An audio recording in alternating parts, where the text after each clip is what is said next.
Hey writers, welcome back to Quick Tip Mondays, your weekly dose of writing wisdom served fast and fun. Today we're cracking open the power of memory. Not the slow, drawn-out kind, but the kind that grabs you by the collar and yanks you backwards. We're talking about flashbacks through sensory triggers.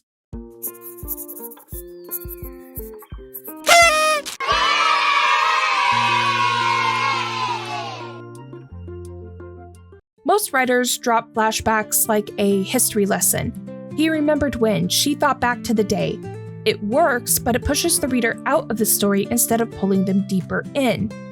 But if you anchor a flashback in the senses, smell, sound, touch, taste, it becomes something richer, truer, something felt, because that's how memory works in real life. You don't narrate your flashbacks, you relive them. Let's look at the difference. He opened the door to the old workshop and was thrust into the past. His father sat at the bench, carving his last project before the sickness took him. For a second, the wood shavings, the hum of his voice, the scent of cedar, it was all there again, whole and warm. Then it was gone. Just dust and silence.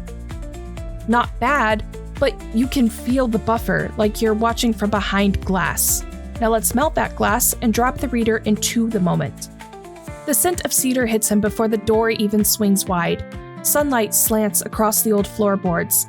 His father hums, knife dancing over soft grain. Wood curls fall like petals.